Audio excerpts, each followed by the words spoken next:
मैं हूँ जयदीप देलवानिया। बचपन से ही मैंने कभी भी भूत प्रेत जैसी घटनाओं पर विश्वास नहीं किया। एक वो दिन था जब मैं केवल किस्सों में मनोरंजन के लिए भूतों की कहानियाँ सुना करता था। तभी मेरे साथ एक ऐसी घटना घटी जिसने सब कुछ बदल कर रख दिया। अब तो मैं अपने ही साथ घटी कई भूतिया घटनाओं के बारे में आपको बता सकता हूँ।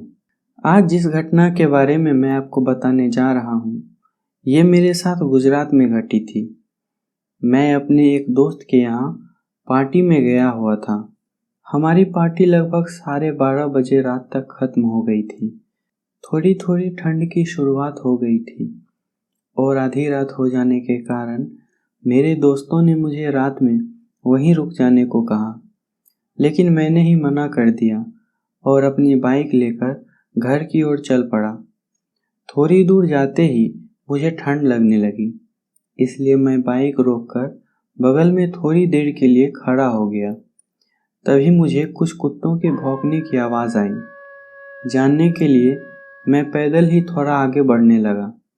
थोड़ी दूर पर मैंने देखा एक बच्चा बीच सड़क पर खड़ा है और कुछ कुत्ते उसे चारों तरफ से घेर कर उस पे भौंक रहे हैं।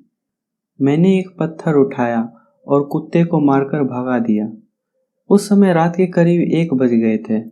लगभग 10 साल के उस बच्चे ने एक लंबा सफ़ेद शर्ट पहन रखा था और उसके सर पर एक टोपी थी।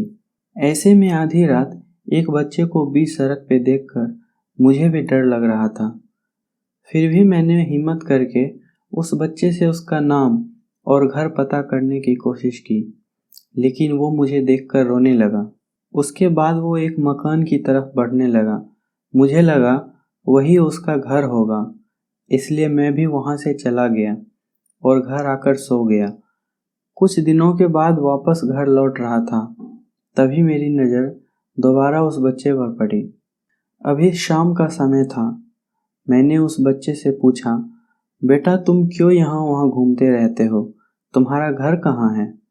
इस पर उस बच्चे ने एक रास्ते की तरफ इशारा किया। मुझे लगा इसी रास्ते में इसका घर है। वो बच्चा उस रास्ते में आगे बढ़ने लगा। मैं भी उसके पीछे पीछे जाने लगा ताकि उसके माता पिता को उसके बारे में बता सकूं। 2-3 किलोमीटर मैं उस बच्चे के पीछे पीछे चलता गया और शाम से अब रात हो चुकी थी। वो बच्चा मुझे एक सुनसान जगह पर ले आया था। असल में वो एक कब्रिस्तान था और जिस कब्र के पास मैं खड़ा था वो कब्र उसी बच्चे की थी। जैसे ही मैंने उस बच्चे की तरफ देखा, उसका सर खून से लाल हो गया था। लग रहा था जैसे किसी ने उसके सर पर किसी भारी चीज से मारा हो। इतना सब होने के बाद मैं क्या कोई भी वहाँ खड़े रहने की हिम्मत नहीं कर सकता था, इसलिए मैं घर की ओर भागने लगा। घर पहुँचने के बाद मेरी तबीयत बहुत ज़्यादा खराब हो गई। मैं लगभग 15 दिन हॉस्पिटल में भर्ती रहा। ठीक होकर घर आने के बाद भी मैं कई दिनों तक घर से बाहर नहीं गया। मैं हमेशा उसके बारे में ही सोचता रहता। आखिर वो बच्चा मुझसे क्या कहना चाहता है, क्यों वो मेरे पीछे पड़ा हुआ है। मैं एक तांत्रिक को जानता था, इसलिए मैंने उनसे बात की और सारी बात बताई। उन्होंने कहा कि वो बच्चा एक भटकती रूह है जो अपनी माँ को देखना चाहता है। अगले दिन मैं उस चौराहे पर गया और पता करने की कोशिश की कोई मुस्लिम परिवार आसपास रहता है कि नहीं। बहुत पता करने के बाद एक अंकल ने बताया कि एक मुस्लिम महिला अपने 3 बच्चों के साथ कुछ साल पहले यहाँ रहती थी। उनकी बड़ी बेटी ने भाग के शादी कर ली थी, तब से वो सभी यहाँ से चले गए। उसके बाद से उनका कोई पता नहीं है। वो बच्चा मुझसे जो कहना चाहता था वो मेरे बस के बाहर था। मैंने कोशिश तो की लेकिन सफल नहीं हो सका।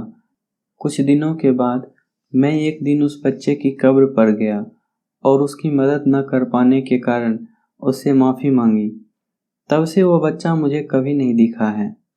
आप मेरी जगह होते तो क्या करते, कमेंट में ज़रूर लिखें। अगर आपको ये कहानी अच्छी लगी तो लाइक और शेयर करना ना भूलें। धन्यवाद।